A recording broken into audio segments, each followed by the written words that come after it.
வணக்கம் தமிழ் வெற்றிலை சமையலுக்குள்ள போலாம் வாங்க. நம்மளோட சேனலை நீங்கள் ஃபஸ்ட் டைமாக பார்க்குறீங்க அப்படின்னா சப்ஸ்கிரைப் பண்ணுங்கள், பெல் ஐக்கானை கிளிக் பண்ணுங்கள், ஆல் பட்டனையும் செலக்ட் பண்ணி விட்டுருங்க ஃப்ரெண்ட்ஸ். அப்போ தான் நான் போடுற வீடியோ உடனுக்குடனே உங்களுக்கு நோட்டிஃபிகேஷனில் வரும். இன்றைக்கி வந்து நம்ம ஜிலேபி மீன் எடுத்திருக்கோம். அதை நல்லா கழுவி சுத்தம் பண்ணதுக்கப்புறமா மஞ்சள் தூள் மிளகுத்தூள் சேர்த்தாச்சு. கூடவே 2 பச்சை மிளகாய் தட்டிட்டு நம்ம உள்ளே சேர்த்துக்க போகிறோம். இந்த டிஷ்ஷோட பேர் வந்துட்டு ஃபிஷ் மொய்லி. கேரளா சைடு இது வந்துட்டு ரொம்ப ஃபேமஸான டிஷ் இது. அந்த டிஷ் தான் இப்போ நம்ம பண்ண போகிறோம்.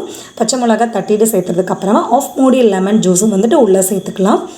லெமன் ஜூஸ் போட்டுட்ருக்கேன் நான். உங்களுக்கு வந்துட்டு வினிகர் இருந்தது அப்படின்னா நீங்கள் வினிகர் யூஸ் பண்ணிக்கலாம். இப்போ அதை நல்லா போட்டு நல்லா கலந்து வச்சிடலாம். ஒரு மணி நேரம் அப்படியே ஊறட்டும். 1 மணி நேரம் ஆனதுக்கப்புறமா கடாயில் தேங்காய் சேர்த்துக்கலாம். தேங்காய் சேர்த்துட்டு நம்ம நல்லா டீப் ஃப்ரை ஷாலோ ஃப்ரை அந்த மாதிரி பண்ணணும்னு தேவையே கிடையாது. லைட்டாக ஃப்ரண்ட் அண்ட் பேக் மட்டும் எண்ணெயில் டிப் பண்ணிட்டு எடுத்தோம் அப்படின்னாவே போதுமானதாக இருக்கும். ரொம்ப ஃப்ரை பண்ணோம் அப்படின்னா மீன் வந்துட்டு இதுலேயே ஃபுல்லாக வெந்துடும். அப்புறம் குழம்புல வெந்தது அப்படின்னா குழம்புலேருந்து மீன் கரைஞ்சிரும். ஸோ அதுக்காக லைட்டாக டிப் பண்ணிட்டு ஆஃப் பாயிலாக மட்டும் நம்ம ஃபிஷ்ஷை வந்து இதில் ரெடி பண்ணி எடுத்து வச்சிடலாம். அவ்வளோதான். இந்த போல் ரெடி பண்ணி எடுத்ததுக்கப்புறமா நம்மக்கிட்ட இருக்க இன்னொரு பேட்சும் இதே போல் போட்டு எடுத்துக்கலாம். இது வந்து கேரளா சைடு வந்து இந்த ஃபிஷ் மொய்லி ரொம்ப ஃபேமஸ். இதுக்கு வந்துட்டு புளி அதெல்லாம் எதுவுமே கிடையாது. நம்ம வந்துட்டு இதில் முழுக்க தேங்காய் பால், இஞ்சி, பச்சை மிளகாய் இதை மட்டுமே வச்சு பண்ண போகிறோம். இது வந்துட்டு ஒரு பெரிய தேங்காய் வந்துட்டு ஒன்று மட்டும் நான் யூஸ் பண்ணேன். போதும், அதுவே கரெக்டாக இருந்தது. தேங்காய் வந்துட்டு நல்லா துருவினதுக்கப்புறமா தேங்காய் சேர்த்ததுக்கப்புறமா 1 கப்பு ஃபுல்லாக தண்ணி எடுத்துக்கோங்க. தண்ணி எடுத்து நல்லா மிக்ஸி ஜாரில் நல்லா அரைச்சி எடுத்துக்கோங்க. அரைச்சிட்டு ஃபஸ்ட்டு திக்காக வர பால் தனியாக எடுத்து வச்சுருங்க. அதே சக்கை இருக்கும் இல்லைங்களா, அந்த சக்கை திருப்பி ஒரு 1.5 கப் போல் தண்ணி சேர்த்துட்டு 2வது பால் எடுத்து வச்சுக்கலாம். அது அப்படியே இருக்கட்டும். கடாயில் தேங்காய் சேர்த்துட்டு கடுகு, ஜீரகம், வெந்தயம், அதுக்கப்புறம் இஞ்சி, கருவேப்பிலை, பச்சை மிளகாய். மொத்தமாக பச்சை மிளகாய் 4 நான் எடுத்திருக்கேன். இது கொஞ்சம் காரம் ஜாஸ்தி, ஸோ 4 எடுத்திருக்கேன். அதில் கொஞ்சம் பீசஸ் போட்டுட்டு மீதி பீஸ் பச்சை மிளகாய் வச்சாச்சு.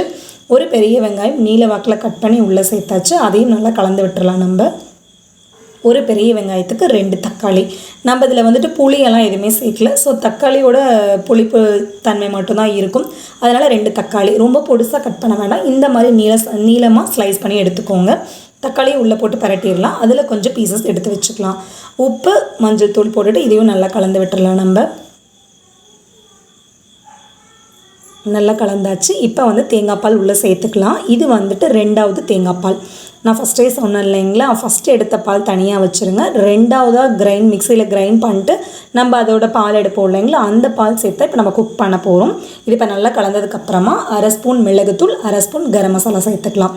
சேர்த்துட்டு இதை நல்லா கொதிக்க வச்சிடலாம். நம்ம நல்லா மீன்ஸ் இந்த போல் பபிள்ஸ் வந்து நுர வர்ற மாதிரி இருக்குது இல்லைங்களா, இந்த டைமில் வந்துட்டு கரெக்டாக இருக்கும். இந்த போல் கொதி வந்தது அப்படின்னா தான் நல்லாயிருக்கும். ரொம்ப கொதிச்சது அப்படின்னா பால் தனியாக திரிஞ்ச மாதிரி வந்துடும். அதுக்காக இப்போ அந்த டைமில் கொதிச்சதுக்கப்புறமா அடுப்பை நல்லா கம்மி பண்ணிடுங்க. கம்மி பண்ணிவிட்டு நம்ம எண்ணெயில் பொரிச்ச மீனை உள்ளே சேர்த்துக்கலாம். இந்த பால் கொதிக்க வைக்கிறதுமே அடுப்பை வந்து ஃபுல்லாக மிதமான தீயில் வச்சு கொதிக்க வைங்க. ரொம்ப ஹை ஃப்ளேமில் வச்சு கொதிக்க வைக்க வேணாம். நம்ம பொரிச்ச மீன் எல்லாத்தையும் உள்ளே சேர்த்தாச்சு.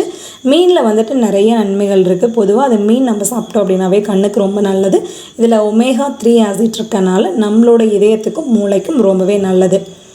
அவ்வளோதான். இப்போ மிதமான தீயில் வச்சு கொதிக்க வச்சாச்சு. இப்போ வந்து நம்ம ஃபஸ்ட்டு எடுத்த திக்கான பால் இப்போ உள்ளே சேர்த்தாச்சு. இந்த போல் லைட்டாக மட்டும் அழுத்தி விடுங்க கரண்டி வச்சு. ரொம்ப போட்டு கிளற வேண்டாம், ஃபிஷ் உடஞ்சிராமல் பார்த்துக்கணும். இப்போ நம்ம கொஞ்சம் பேலன்ஸ் எடுத்து வச்சோம் இல்லைங்களா தக்காளி, அதை வந்து மேலால் சேர்த்துக்கலாம். அதே போல் பச்சை மிளகாவும் மேலால் சேர்த்துக்கலாம். சேர்த்துட்டு கொஞ்சம் பச்சை கருவேப்பிலை லைட்டாக தூவி விட்டுருங்க. தூவிட்டு லைட்டாக கொதி வரணும். ரொம்ப தளபலான்னு கொதிக்கக்கூடாது. நம்ம 2வது பால் சேர்த்துனதுக்கப்புறமா கொதிக்க ஆரம்பிக்கிற ஸ்டேஜ்லேயே நம்ம அடுப்பு ஆஃப் பண்ணிடணும். 2வது பால் சேர்த்ததுக்கப்புறம் நல்லா கொதிக்க வைக்கக்கூடாது. பால் வந்து திரிஞ்ச மாதிரி போயிடும். ஸோ அதுக்காக நம்ம வந்துட்டு அடுப்பை நல்லா குறைச்சி வைக்கணும். இந்த போல் கொதி வர டைம் இருக்குது இல்லைங்களா, இந்த ஸ்டேஜில் வந்து நம்ம அடுப்பை ஆஃப் பண்ணிடணும்.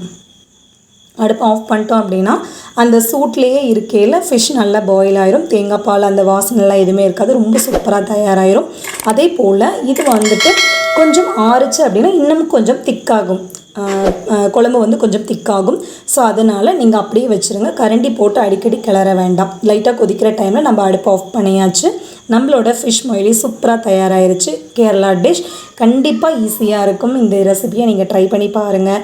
எப்படி இருக்குன்னு சொல்லிட்டு கமெண்ட் பண்ணுங்கள். நம்மளோட சேனலுக்கு சப்ஸ்கிரைப் பண்ணுங்கள். தேங்க்யூ.